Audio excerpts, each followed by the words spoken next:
All right, let's talk feedback loops.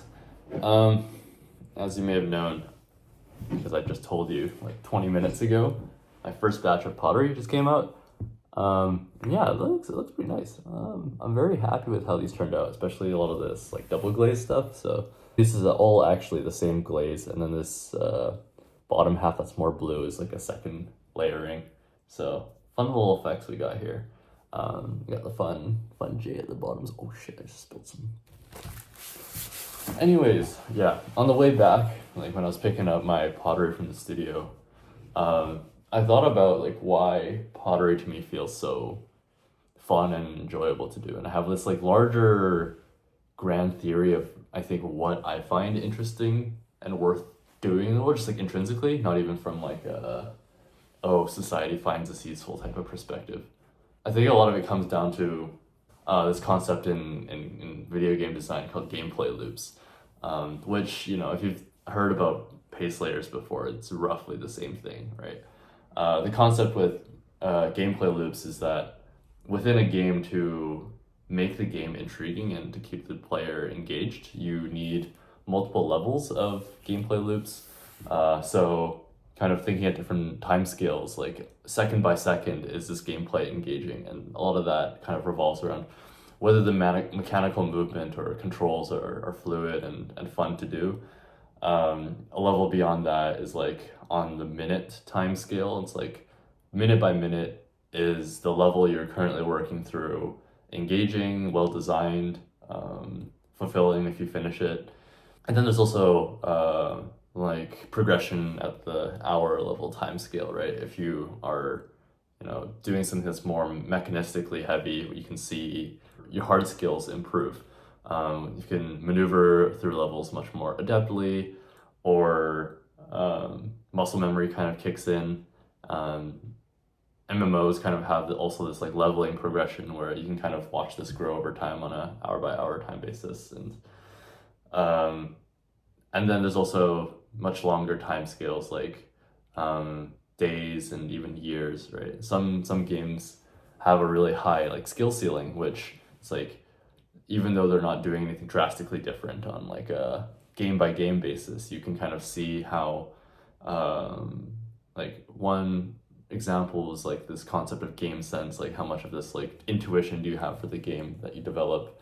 And I think a lot of this is just interesting to consider in respect to what I just find interesting to do.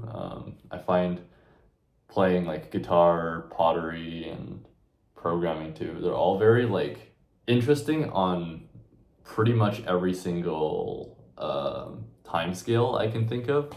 Like even pottery on a minute by minute time scale, you're sculpting the clay. On a hour by hour and day by day time scale, you can kind of see each individual pot as like a single feedback cycle. And then on the time scale of years, you kind of see your craft develop. Same with programming. There's this progression of developing your craft as developing craft as repetition of doing like a singular thing and doing it a lot. And I think those are the types of things that I find the most joy in doing. It sounds kind of silly, literally just like doing the same thing over and over until I get better at it. But honestly, a lot of life stuff fits under that.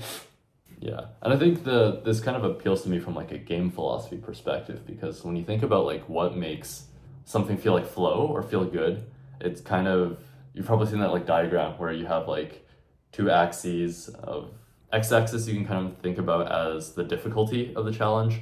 The y-axis you can kind of think about as your ability, and the perfectly designed game loop or experience is on the perfect diagonal where your ability perfectly matches the challenge of the task at hand. Anything kind of below that it just becomes boring, where it's like the difficulty of the task is below your actual skill level, and anything above that diagonal is like way out of bounds in terms of the task at hand is much more challenging than your actual abilities, and there's no fun in that, right? So a lot of game design is like, how do you nudge people towards this like middle diagonal line? And I think with having multiple different kind of like ludic loops or different time scales at which meaningful progress can occur, you can kind of know that if you're not making progress in at least like on a minute by minute or hour by hour time scale, it kind of builds up over time and over the scale of days and years, like kind of bound to improve. And so progressively you kind of like can pick and choose, and at a minute by minute time scale, like choose to discard or pick another challenge to kind of better suit that diagonal of what feels good to work on.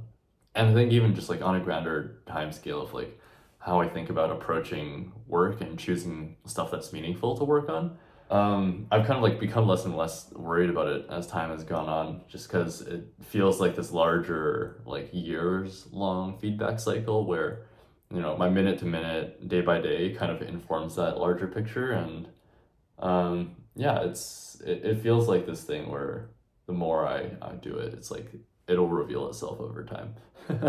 I just like have a trust in it. And I think it's also, this trust has been long-standing as well. It's also the big reason why I've kind of like, you know me as the person who kind of does one thing for a really long time, right? And like I've been interested in, you know, programming and coding since a very young age, astronomy since a very young age, rock since a very young age. Like nothing changes about me. These deep underlying motivations I think are roughly all the same. It's just, I think, how I choose to tweak those like different levels of feedback cycles that really change. No other major observations aside from that. It's just a rant about what I think is interesting.